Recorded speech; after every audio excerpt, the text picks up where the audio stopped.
Sun is coming up, are you ready to go? Hi guys, welcome back to my channel. Today we are going to be making rolls. I'm really picky about my rolls. I want them to be really fluffy. I really don't like dense rolls. So today I'm going to show you how I make my rolls really fluffy, making sure that they have enough time to rise so that once they cook, they're just so delicious, so soft, so fluffy. I think you'll really like them. The recipe that I'm using is my normal dough recipe that I use for my sandwich bread as well as my rolls, and I will link that down below. And also I have a video that goes into greater detail about this dough, so if you need a little extra help or some step-by-step guides, it also tells so many of my little tips and tricks. So I'll link that down below as well so that you have that if you'd like to watch that. This recipe will make between 12 and 16 rolls depending on how small you make them. Today for dinner, I'm going to heat up some pork that I have in the freezer. We're gonna make some pulled pork sandwiches, so I need these rolls for that. You can also shape them in to the size of hot dog buns or for bratwurst. Also, we'll use leftover steak and saute up some onions and peppers, mushrooms, and make steak sandwiches. So that's really good as well. So this dough, this bread that we're making is so versatile. You can really use it in so many different ways, and hopefully you'll find this recipe really useful for your family. I have my Bosch mixer here. You can use a KitchenAid mixer or you can knead this by hand. If kneading it by hand, just make sure you don't add too much extra flour, because the more flour you add, the denser the dough is going to be, and so you really want to be careful about that. With the mixer, obviously nothing is sticking to your hands, and so you don't really have that problem. Let's get started. We're gonna go ahead and add the water. I have 1.5 cups of warm water here. I'm gonna go ahead and add it to the mixer. Next, we're going to add the yeast. Now, yeast, this is one thing that I am very passionate about. I really love the SAF instant yeast. I'll put a link in the description down below. This yeast has never failed me, and it also doesn't have like that yeasty taste that you get with the active dry yeast. It really does such a great job of really helping the dough to rise, and I really think that this is one of the reasons why these rolls are so fluffy. So if you haven't tried this yeast yet, you may want to try it. It really is amazing. I'm going to add a tablespoon of yeast to my warm water. I'm also going to add 1/2 tablespoon of salt. Next, we're going to add our oil and our honey. I'm using canola oil for this recipe. You can substitute it for different oils, but it may change the flavor and texture just slightly. We need 3 tablespoons of canola oil and 3 tablespoons of honey, but to make it easier, instead of having to use this 6 times, I'm just gonna go ahead and take my 1/4 cup here and just fill it up like 3/4 of the way, and I'm gonna call that good. So little trick, make sure you do the oil first so that when you do the honey, it slips right out of the measuring cup and you don't have it all stuck to the measuring cup. So here it is. We're gonna do about 3/4 of the way up a quart. This is a 1/4 cup. Oh, hopefully you can see that. It's kind of hard here. Let me. So hopefully you can see here, it's about 3/4 full. I'm gonna go ahead and add it to the mixer, and then we will add our honey. Now, if you have a child under the age of 1 and you're avoiding honey because children under the age of 1 shouldn't be consuming honey, you can substitute the honey for 2 tablespoons of white sugar. So keep that in mind as well. Again, I'm just filling this up about 3/4 of the way with honey. I'm gonna dump that into the mixer. So as you can see, it's pretty much like none of the honey stuck to it. That is like the best trick ever. For this recipe, we're gonna need 4 cups of flour. I like to use 3 cups of white flour and 1 cup of fresh ground whole wheat flour. I guess the fresh ground whole wheat flour makes it a little bit healthier, but also I think it just adds like a slight flavor to it. Like it makes it just a little bit more robust in flavor. But you can totally just use regular white flour for this recipe if that's what you'd like. King Arthur flour just produces such a nice bread and just a really good texture to the bread. And so I would suggest picking that up if you're able to. It's just a really, really good high quality flour. I've used just the regular store-bought flour and, you know, just the normal name brand flours. I've also tried an organic flour before that I liked, but the King Arthur flour really has made like a better bread for me. So if you're able to do that, definitely pick up King Arthur flour. I just keep it in these big OXO containers because I use it so often. And so it's just so handy. I have my white flour here, and then this is my fresh ground whole wheat flour. Now, when I'm measuring this, I like to just kind of fluff it up a little bit so that it's not too compact. And then I get, you know, the cup pretty much full. I shake it off if it looks like it's a little bit high. I'm going to be monitoring my dough as I first start mixing it anyways, and so that will give me an idea if I need a little bit more flour or if I've over floured. All right, so for this one, we're gonna go ahead and add about half of this, and then we'll slowly add the other half as we watch it mix so that I make sure that I don't add too much flour. So I'm gonna hang on to this and we'll take a look at our dough mixing.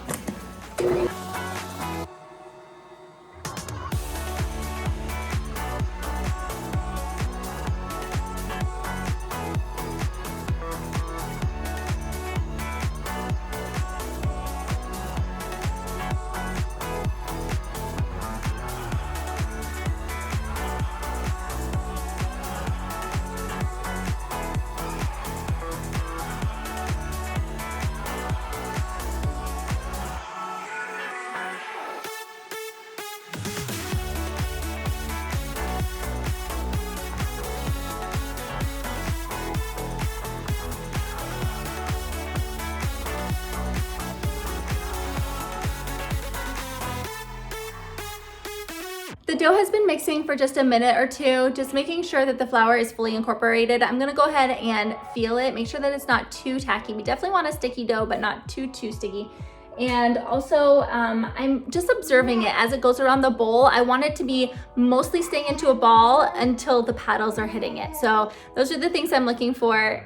Don't forget to, like, as your dough rises and the water is sitting with that flour, the flour is gonna be absorbing some of that water. So if it's a little bit sticky right now, it's going to be a little less sticky after the first rise. So just keep that in mind as well. Okay, so I'm feeling this here, and we're not having anything stick to our fingers. It definitely feels sticky, but it's not too wet. So this dough actually feels really nice. I'm gonna go ahead and let this mix in my Bosch mixer for about 5 minutes. If you have a KitchenAid, probably about 8 minutes. If you're doing it by hand, I would suggest doing it for about 8 minutes as well, depending on how quickly you're able to knead it.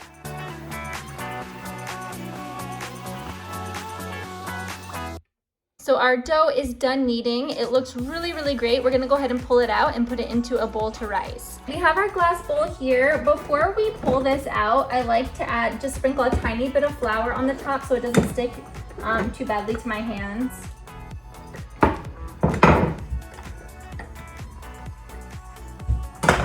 So again, I'm really just sprinkling a tiny bit. So normally when I pull this out, a lot of times I'll just like throw it right into my bowl here and just cover it up. But for the sake of this video, we'll go ahead and add a tiny bit of flour to the counter here, and we'll knead it to make it into like a beautiful little ball. I mean, it really does not take much. In fact, like that amount of flour probably wasn't really even needed, but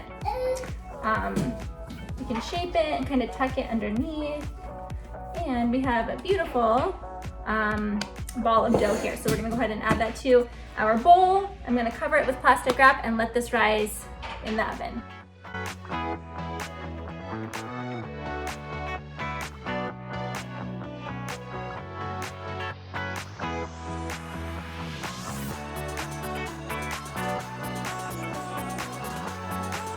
I'm going to go ahead and put this in a warm place in my kitchen. I like to usually put it inside the oven. The oven is not on, but I'll either turn the light on to like help warm the oven just barely, or I'll put in like a little dish of warm or hot water next to the bowl, and that will heat the little oven as well. So just a little trick to make it rise just a little bit faster. I'm going to let the dough rise for about 45 minutes to an hour. It really depends on how warm your kitchen is or how warm the oven is if you're using my little trick. Also, the first rise will take a little bit longer than the second rise. I just pulled my dough out of the oven and it has risen beautifully. We're gonna go ahead and shape the rolls and we'll put them back in the oven for a second rise.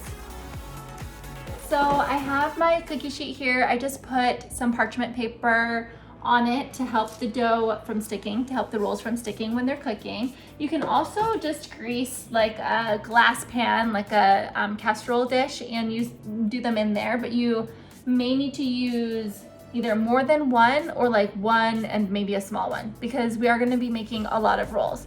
All right, so I'm gonna show you how to shape the rolls. I'm just gonna sprinkle the tiniest bit of flour on it so that it doesn't stick too much to my fingers. Punching it down, and then we're gonna scoop it out. So remember, when we're doing this process as well, it might be a little bit sticky, and it's okay. Like if you look at my fingers, I have a little bit stuck to this one, but it's not bad. I'm gonna go ahead and add just a tiny bit of flour on my counter for my dough to sit on here. And I am gonna give it just like a little knead to get some of those air bubbles out.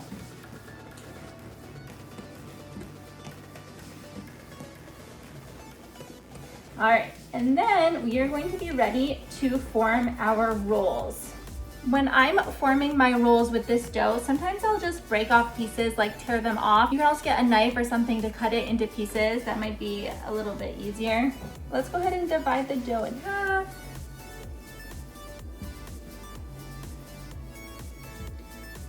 If you want to pull out your kitchen scale at this point so that you can kind of weigh them and get them all the same size, you totally can. But just to make things easier, I'm going to skip that step.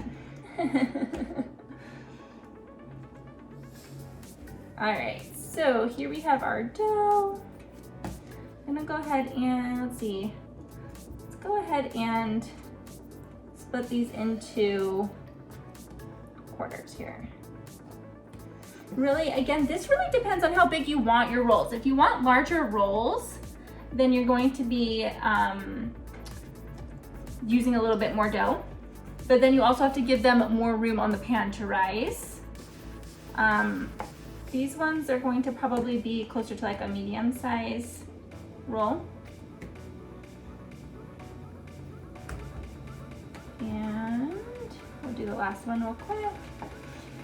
Now, if you're new to rolling these rolls, like I can roll them up pretty fast because I've done it several times, but if you're new, you may want to leave some of this covered with the plastic wrap in the bowl so that it doesn't get dried out, because remember, we are wanting this dough to stay a little bit on the moist side. We don't want it to get too dry.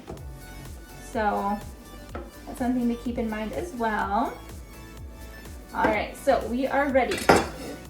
Now here is the process that I use to roll these little balls. You'll notice that most of the sides are kind of sticky because that is where I cut them. And so it was like, you know, a little bit stickier on those sides. And that's actually a good thing because when we're rolling it, we want it to grip the counter. So let me go ahead and move the camera so you can see a better idea of how to shape these rolls. Here's my first piece of dough here. And I'm just gonna go ahead and shape this one first really quickly. I'm putting a little pressure down this way, but I'm mostly just kind of using my thumb and my fingers to tuck it underneath. And you have like a perfect little ball when you do that. And underneath, it just looks, I mean, it's almost perfect, but it's almost like you can see the pattern of where it's tucking underneath. And then that one is done. So that's how quick and easy it is. So when I'm doing this, it usually doesn't take very long. Some people can do like 2 at a time. I'm not super good at doing that. So usually I'm just doing 1 at a time. But this is how quick it is, and I'll slow it down for you as well. So just so you have an idea, it's super quick and easy to do that. So let's grab our next one. We're gonna want the sticky side down. There's a couple sticky sides from where I cut it, but the sticky side you want down. If it's sliding around the counter while you're doing this, add like a little spray of water or like a little drop of water with your finger, and that will help it stick. If it's too wet and it's like all over your hands, then you're gonna need to add a tiny, tiny, tiny bit of flour to it. Here's my next ball of dough. I'm gonna put the sticky side down like this, and I'm gonna put some pressure here, and I'm also gonna be using my thumb and also like my other fingers to roll around it. My pinky especially is gonna be tucking it underneath, and my thumb. So this is what I'm doing. I'm kind of just using my thumb and my fingers, putting a little pressure, and it's just tucking it under. And then you have a perfect little ball. All right, let's do the next one. can see, like, normally I'll keep my fingers flat on here. I'm trying to show you what I'm doing. So got my thumb just kind of tucking it under. My pinky is definitely tucking it under. I'll do it from another angle as well. And then you have a perfect ball. If you're having trouble doing this, really try just doing like a little squirt of water, and you'll notice how much more it grips to the counter. That is the key. You really need a little bit of a grip on the counter. So here's from the other angle. You can kind of see what the pinky is doing. I'm just tucking it under and rolling it into a ball. Hopefully you can see that. All right, we have another ball. So again, when I'm doing this by myself without the camera, it's definitely a little bit faster. I'll try to slow it down again. All right, so I'm just using my thumb, like running it right against the counter and the roll to really just try to tuck that dough under. And that's how you form it. So I'm gonna go ahead and show you from the top what that looks like. You can see kind of what you're doing. You're just kind of using all your fingers, mostly the thumb and the pinky though, to kind of just tuck in the bottom of the roll. And like I said, you really want the roll to just stick a little bit to the counter so that it kind of pulls it underneath. And then you have your little ball.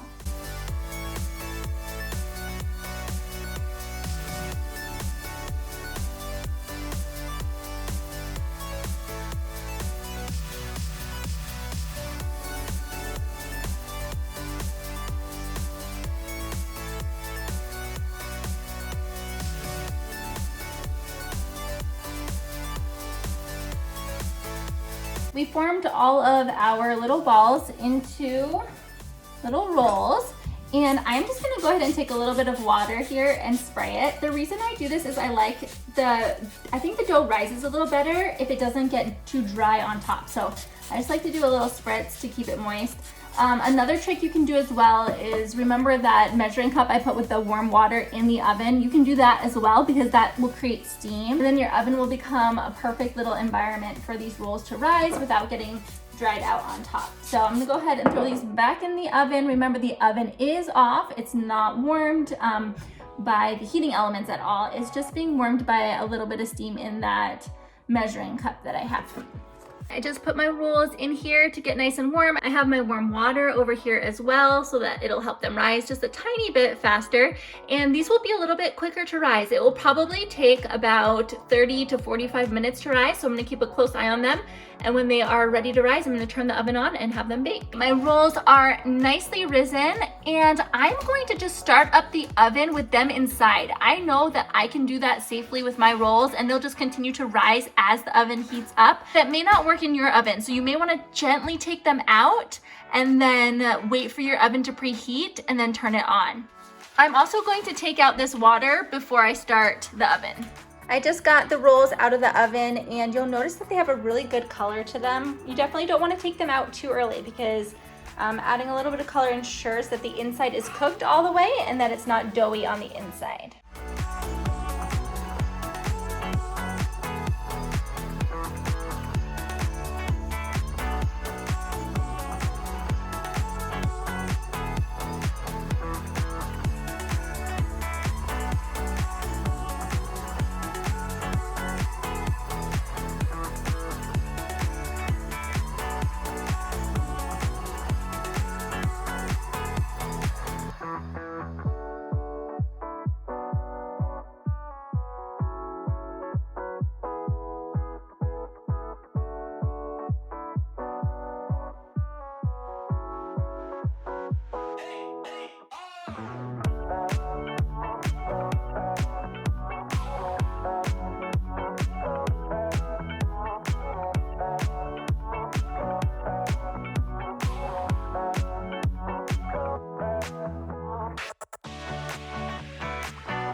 Thanks for watching my video. I hope you found it helpful, and I hope that you'll give this recipe a try. It's really delicious, and our family loves these rolls. If you like this video, please subscribe so that you can see my future content. Comment down below if you have any questions. Thanks for watching. Bye.